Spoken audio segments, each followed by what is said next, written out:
And I should forget, how could I forget, Bill Weld in 1990 and 1994 that Dick Morris helped engineer. So things are, I think we're in good hands. I ran in 2006. I made a lot of mistakes. And you learn hard by your mistakes in this business. This business is, it is not beanbag. This is the toughest business that I have ever seen in my life. So having Dick on our side is wonderful.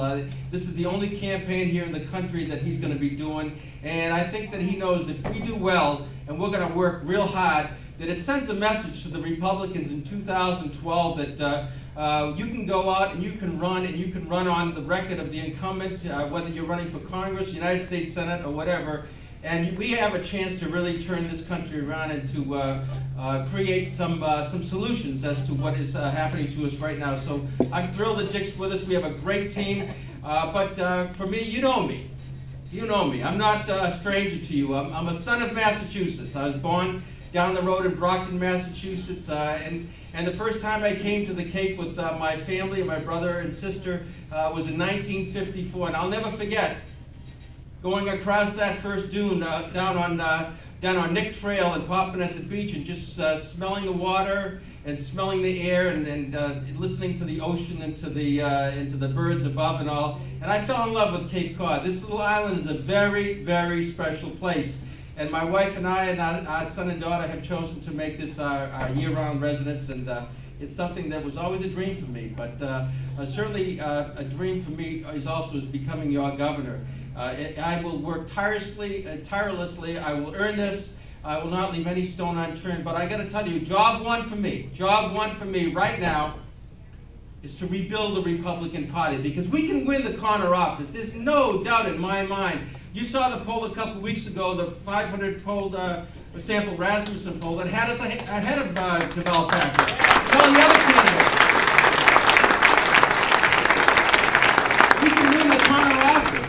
But what we need is we need to rebuild the Republican Party. We need to rebuild it such that we have additional senators that are Republicans, additional state representatives that are Republicans. When Bill Weld won by the good graces of the people of Massachusetts and our campaign strategist in 1990, there was a sea change in Massachusetts back then. There was a sea change. We had, 15, 16 Republican senators at the time. We had 39 Republican state reps, and Bill Weld had some running room. He could do some things.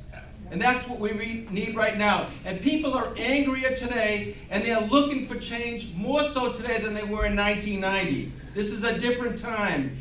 So we have to rebuild the Republican Party. And the way I'm doing it is trying to recruit as many Republican candidates as we can find. And I don't care what your politics are, as long as you're a Republican and you're a fiscal conservative. I don't care where you are in the issues, as long as you're a Republican and you're a fiscal conservative. That's what this state needs. That's what our party needs. So I'm going around and trying to recruit as many as we can. Every time one comes forward, I take out my checkbook and I write them a $500 check to help their campaign out a bit. And I have taken a pledge that I will not accept or seek any money from the state committee. They raise someplace between $1.5 million and $2 million every election cycle. All that money must be earmarked to the people that are running for the municipal offices and for state rep and state senator. We need workhorses. We don't need any more show horses up there. We need workhorses, and with them well funded.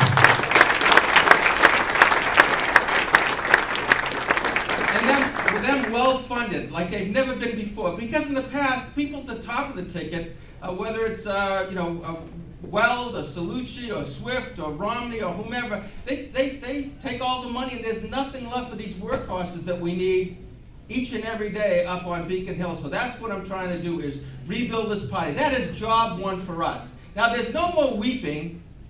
There's no more whining. There's no more complaining about what is happening in the state. That's what we have to do. We have to just get ready and work. And we've done that before, folks, all right? All of us come from the School of Hard Knocks. Some of us didn't serve in the military, but we were VFWs, Veterans of Furious Work, and that's what it's going to take. That is what this is going to take over the next 15 months to really turn the state around.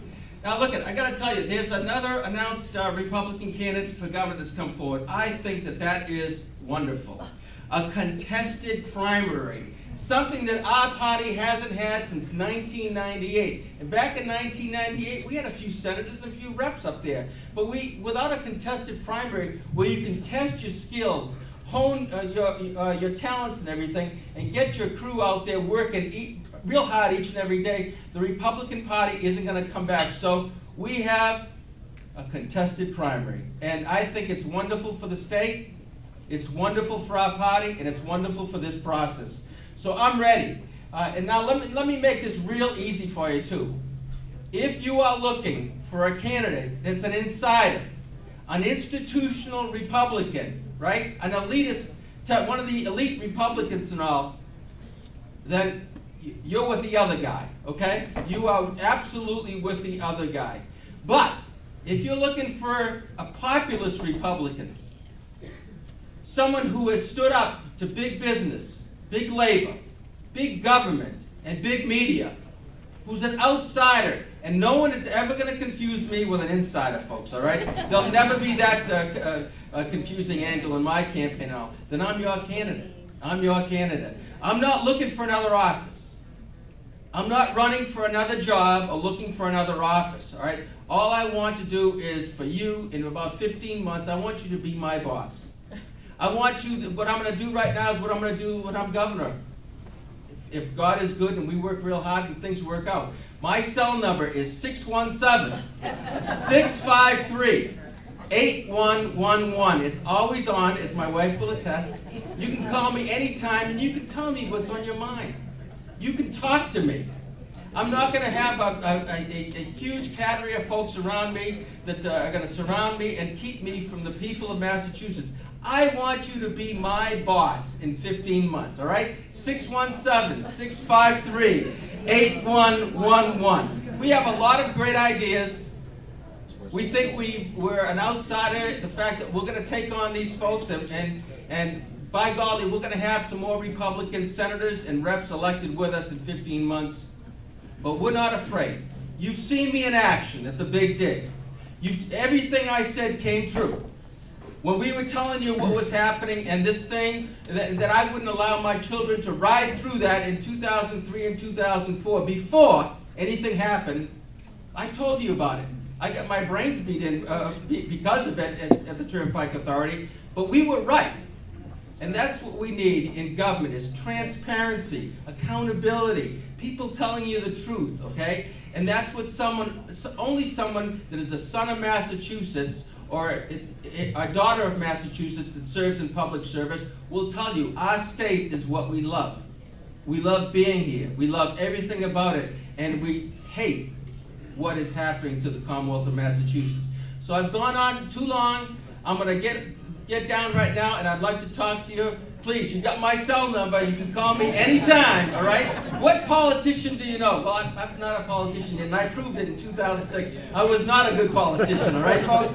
We'll give you his cell number and tell you that it's on all the time. Call me, because I'll be on the other end of the line. That's what government is supposed to be. You're supposed to talk to people who can help change what is bothering you, all right? You pay enough in taxes. We're the fourth or fifth highest tax burden state in the country. And this is something that we have to change if we want our state to reemerge and to get better. Because there's no CEO in this country that is going to bring his or her company into Massachusetts when their employees can't afford to live here, when their business can't exist because the red tape is too difficult. When costs for business and all the red tape and all the legal issues that we have to face each and every day get the better of us. So I'm ready. I'm going to take this on. I'm going to do the best I can. I'm going to earn God's